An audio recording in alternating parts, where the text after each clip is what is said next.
when it comes to these miracle cures, and all you need to do is take this and you'll have a normal bowel movement, and all you need to do is take a little bit of this and you'll solidify your stool, or you'll start to liquefy and you won't be constipated, or you take this tea or this product. It's all a bunch of BS.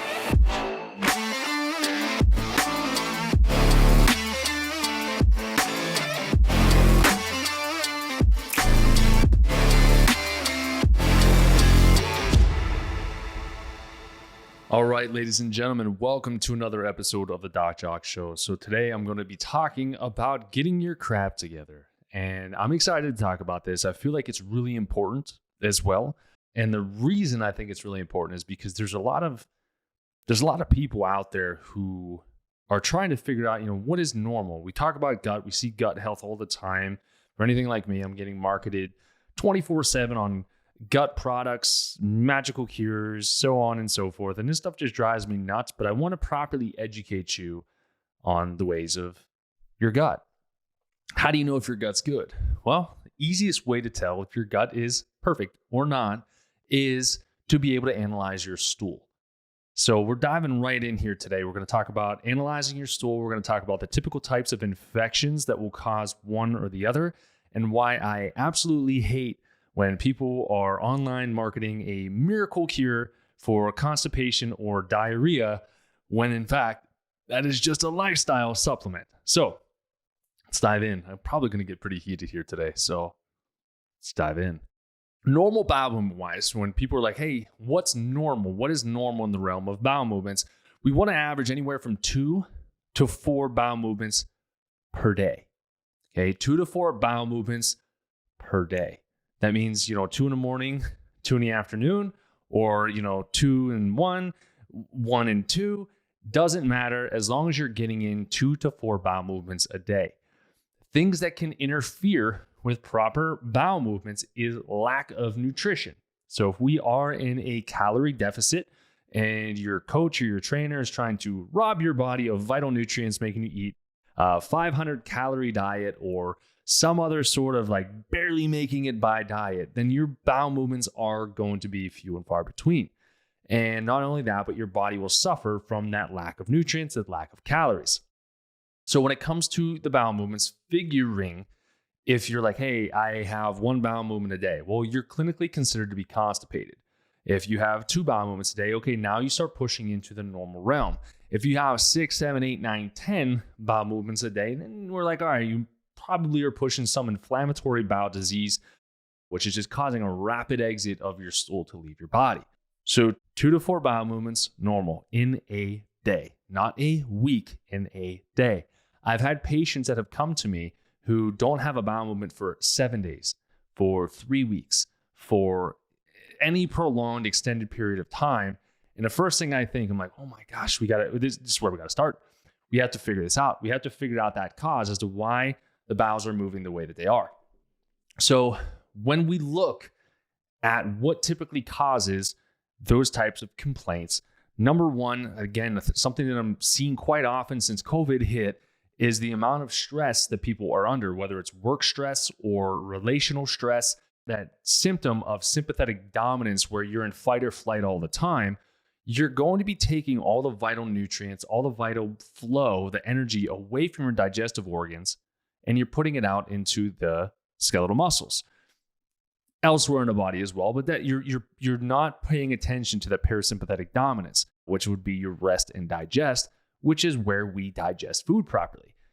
If we stay in that constant stress state due to a stressor, physical, mental, emotional, spiritual stress, then that's going to have us usually have a tendency to be more constipated than having more diarrhea. The other thing that people experience is, even with certain stress, and this is why it's important to really understand your lifestyle habits, you'll have people who will drink 1, 2, 3, 4 cups of coffee in the morning to initiate their first bowel movement. First off, they're usually going to be drinking some sort of pesticide-laden inorganic coffee, which is going to, really just rush things through the gut. But then on top of that, you're increasing your caffeine content quite a bit. And the higher you push your caffeine content, the more likely you are to push into that fight or flight. And then boom, you're going to have that rapid bowel movement where you just shoot the stool out the other side. So again, not normal for that to happen. Now, there is a super useful tool. We got the 2 to 4 bowel movements a day, but now let's analyze the consistency of your stool. Yes, this can be a little bit gross for people who don't want to look at their stool, but I think everybody innately, we're kind of curious about what our stool looks like when it drops in the toilet, at least if you're anything like me.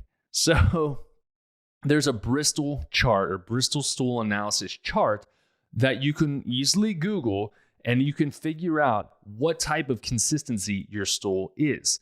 Now, usually we have several different layers of this, but we have the type 1, which is where you have your severe constipation. That's where you're basically pooping little rabbit turds, and it's hard to push out, or it's just like really dry, really hard. The second portion is where you have like a lumpy sausage, and that's kind of more like your mild constipation. Again, could be due to dehydration, which is another thing that can trigger constipation to take place. So those are the two forms of constipation that even if you're having 2 to 4 bowel movements a day, you still don't fall into the normal categorization of normal stool, normal bowel movements, okay? So that's Bristol type 1 and type 2. 1 and 2 are constipation. 1 is severe, 2 is pretty constipated. And then after that, we have the type 3. So 3 and 4 is going to be considered your normal bowel movements. Type 3, a sausage with some cracks in it, your typical bowel movement. You know, if you've ever watched Caddyshack and they drop the Snickers or something like that into the pool, and Bill Murray pulls out, oh, it's good, it's perfectly fine. He takes a bite out of it. Everybody thought that was a poop. That was like a type 3 in terms of the Bristol scale, and that's normal. Type 4 is where it's smooth, kind of soft sausage, like a hot dog casing basically coming out. That's also another considered to be normal state for your bowels.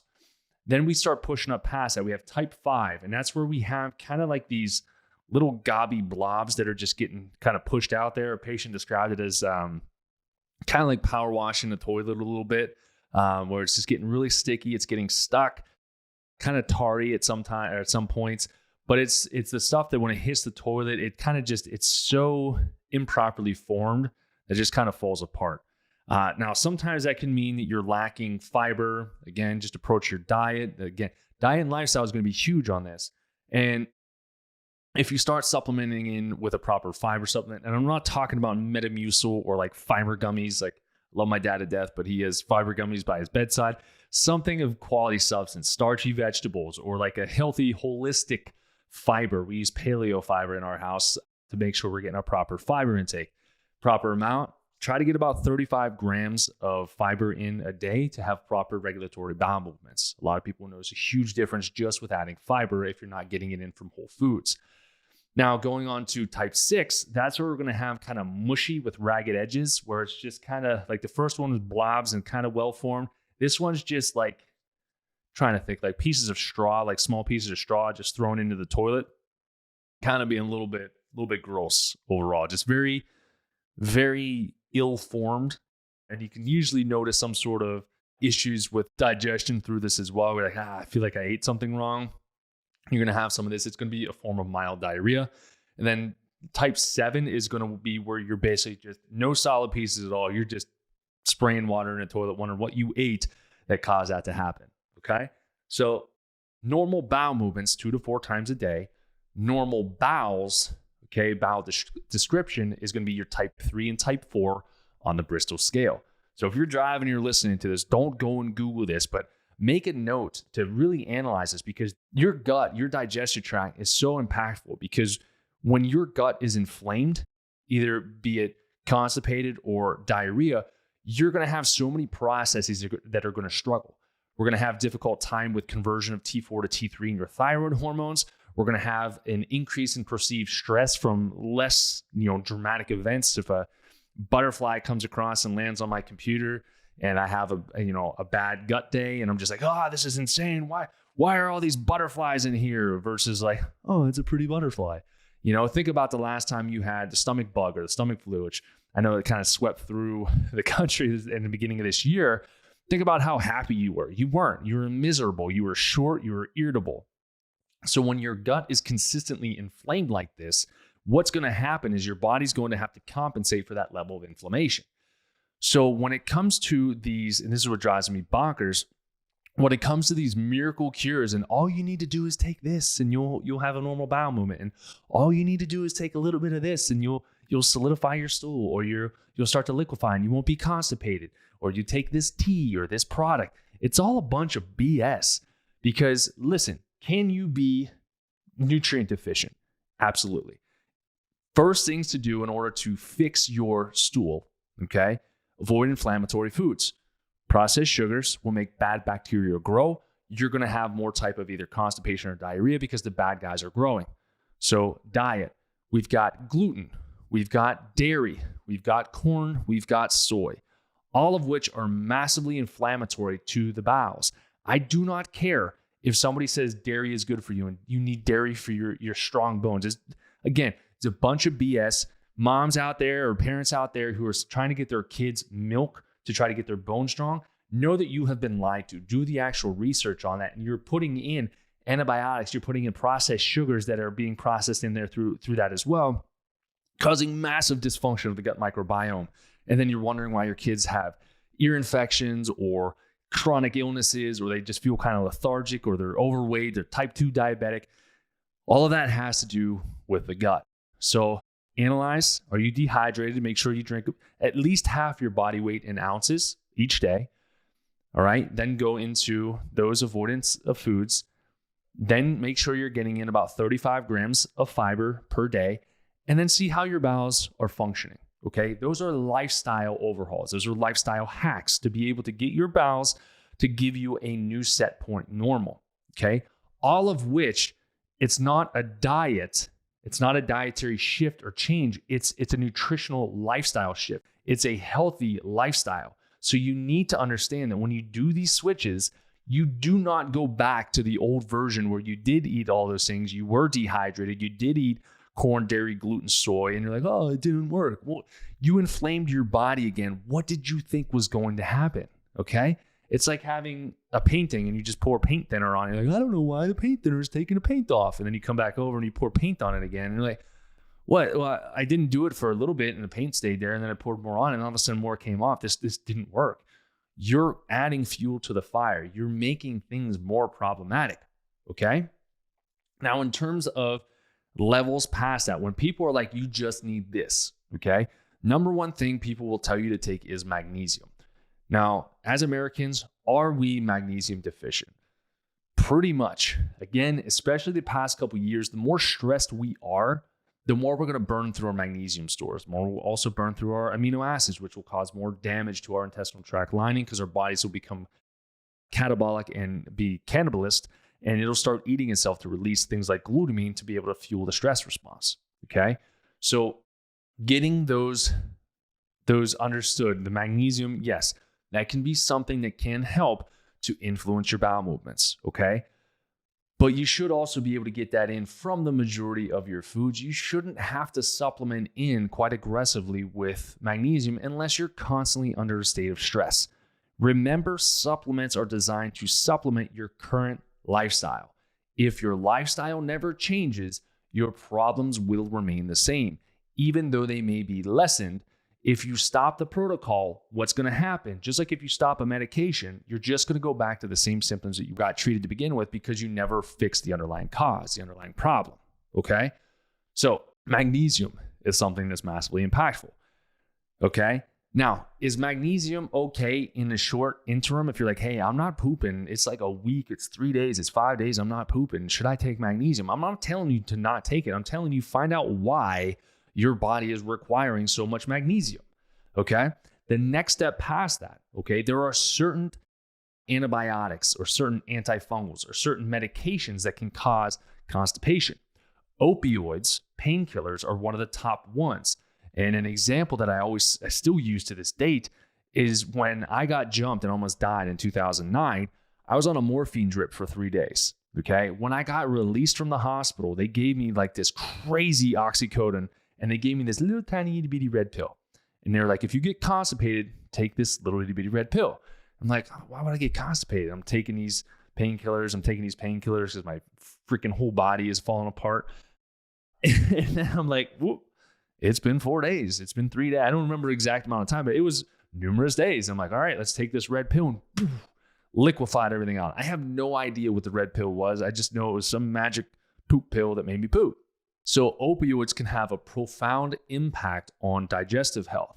Okay, you have the opioids, the opiates, but you also have things like your NSAIDs, your non-steroidal anti-inflammatories that can cause damage to the stomach lining, the intestinal lining. These things can add up over time. The other thing is chronic antibiotic usage. So if you're quick to treat everything with an antibiotic, your gut, your microbiome is going to be suffering so much. It's in the literature, and I'm going to say this, but your use of antibiotics is contributing to these diseases that were supposedly eradicated coming back and coming back stronger. Because what happens is there's an adaptation that takes place. We're taking antibiotics for viral infections, antibacterial for a virus. Viruses are not bacteria, they're completely different. So if you're taking it, you're just ticking off that virus, and that virus is smart. It's going to adapt. So when it evolves and it comes back to you again, it's going to be stronger because it knows already what you're going to try to do when you try to treat it. That's why natural acquisition and overcoming of infections naturally gives you such a strong immune advantage, because your body was like, I got this and I got your number. Next time you come, bro, bring it on. I got you. Okay. So antibiotic usage in children, antibiotic usage in adults. If we don't fix the damage that was done with antibiotics when we were kids from something as simple as tubes in our ears, you're going to have a cascade effect that's going to take place, and you're just going to keep getting inflamed. You're going to keep having digestive complaints, and things just get worse and worse and worse for you. Okay. So that's the opioids, that's the antibiotics. There are birth controls that can also alter gut function. So we can have an increase in bacterial overgrowth. We can have an increase in yeast or candida overgrowth as well.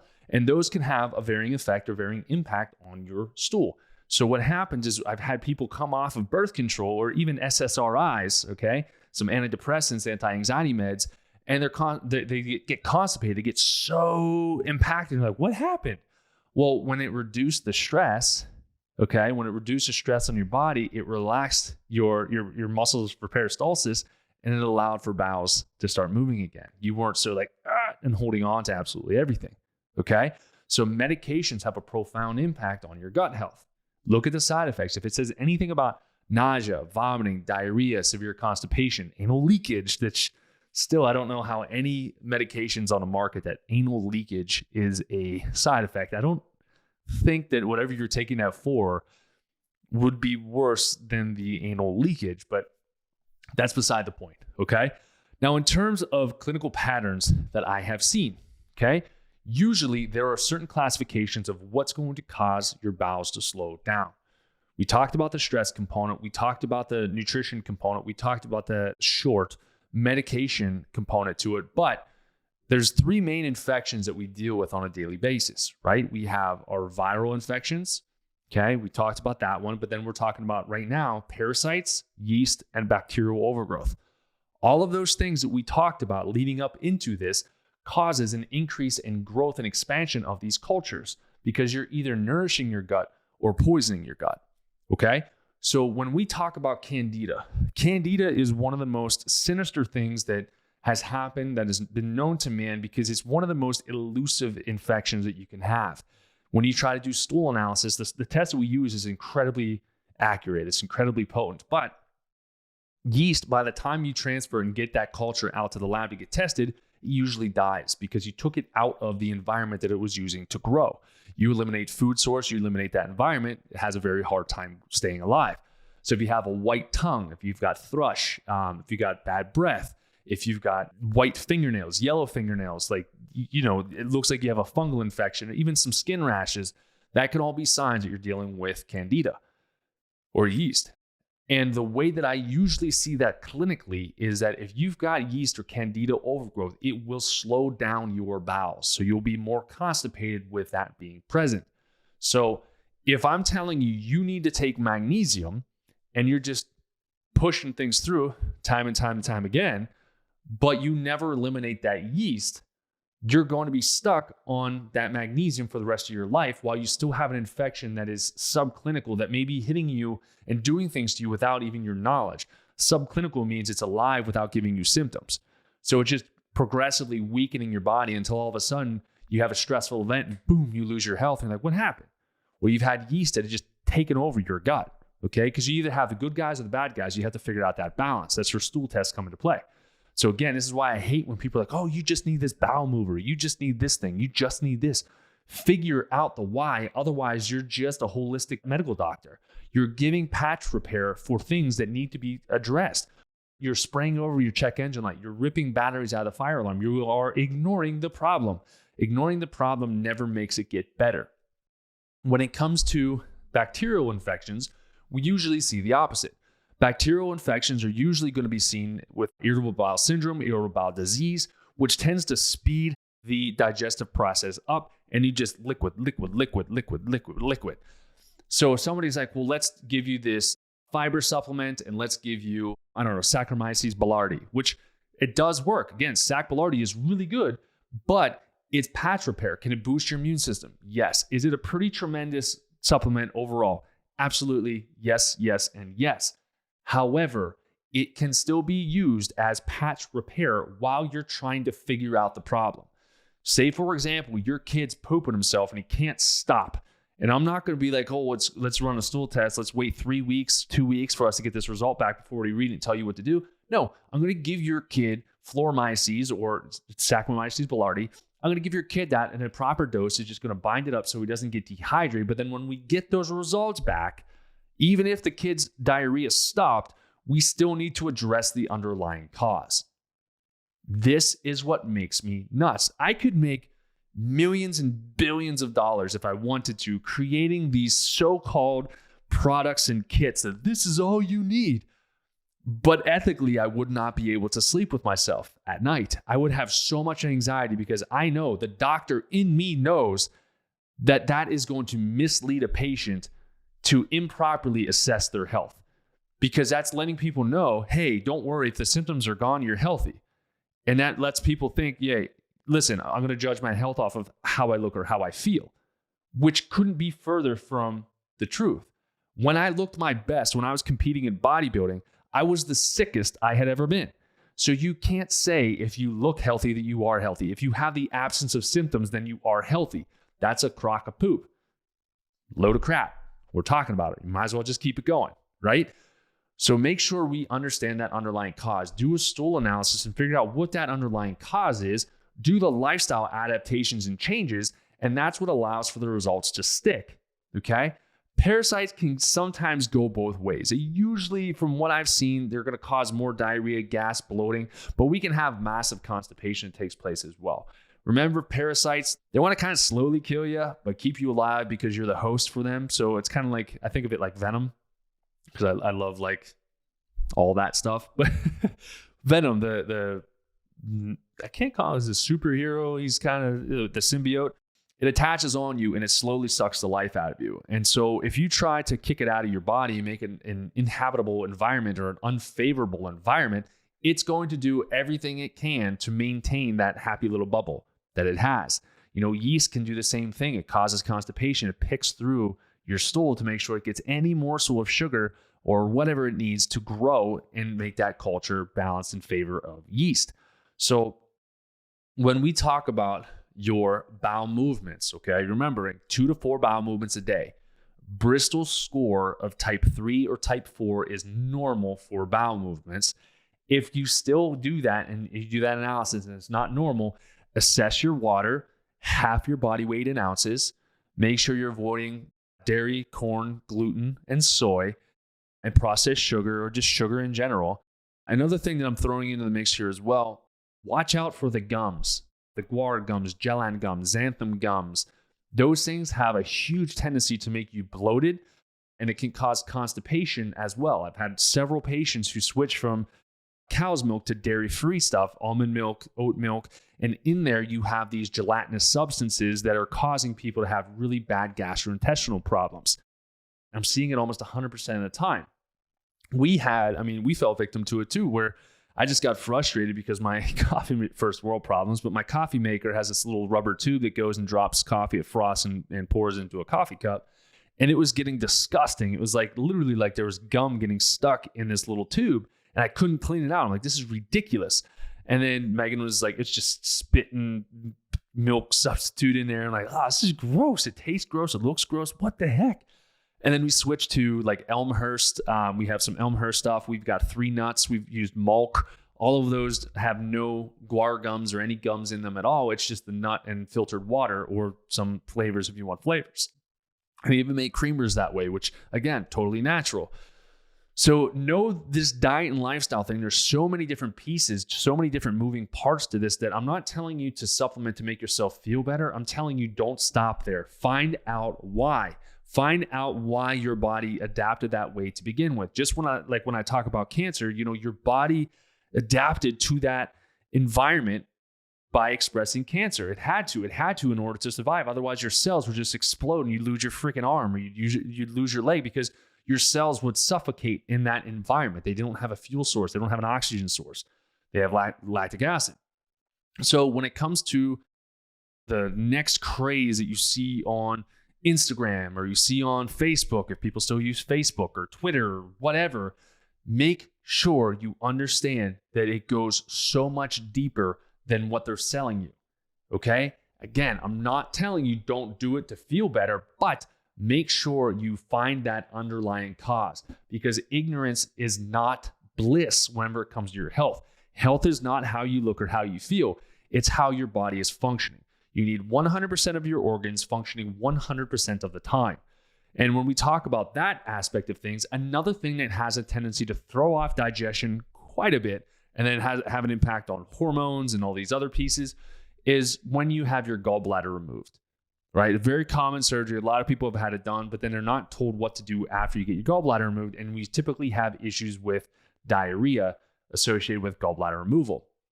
Why? Because we cannot properly break down and emulsify your fats, so we can't absorb them. So what do? We shoot them out through us, and then it turns into this liquid slip and slide, and it just goes out of the body. So if you've had surgery, you've gotten your gallbladder removed, make sure you're taking bile salts. Okay, there's a product from Designs for Health I really like. It's called LVGB, and you can take 1 pill with that in each meal. Now you're like, you're telling... Yes, I'm telling you to take that, because if you had an organ removed, you're forever going to have to supplement something in, because you can't fix that. You can't throw a new gallbladder in there, okay? If you've had your appendix removed, that's a storage pouch, a manufacturing pouch of probiotics. So you have to be careful and measure your probiotics to make sure you have proper levels, okay? Starchy, fibrous vegetables can help for the good guys to grow. Processed sugar, milks, and dairy and things like that make the bad guys grow. So what food source are you choosing to put into your body? Are you choosing to feed the good bacteria, or are you choosing to feed the bad bacteria, the yeast and the parasites, right? A healthy diet, a rainbow-based diet, healthy vegetables, healthy protein, healthy fats, you're not going to have the ability to grow these bad guys in your gut. Your immune system is going to be wicked strong. You're going to be able to break down your food properly. You're going to be able to see if your stomach acid, and we'll get to the stomach acid piece, is good. So that way you can break down food. But you want to make sure that what you're taking in is being fully broken down and fully absorbed. This is where stomach acid comes into play. I've done a previous podcast on this, but I'm going to bring it up again. With the chronic stress state that we're in, and we're in that fight or flight, we drop down our stomach acid, leads to either hypochlorhydria or achlorhydria. When you do that, you drop your stomach acid, you can't break down food properly, and you also can't sterilize the food. If you can't sterilize the food, what's going to happen?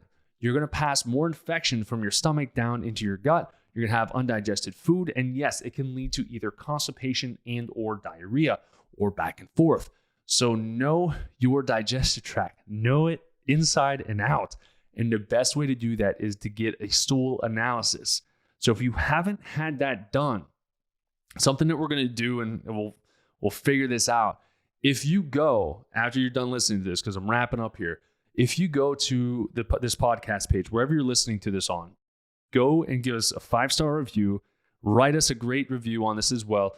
We're going to put your name in a drawing for the end of the month to give out a free stool analysis with a free test read.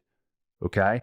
So free stool analysis, I think it's like $430 for the test. A test read is about $600. So we're looking at almost $1,000 worth of free stuff just to get you to give me a review, share this information out there, and give you an opportunity to fully be able to analyze your body and your health and your current state of life.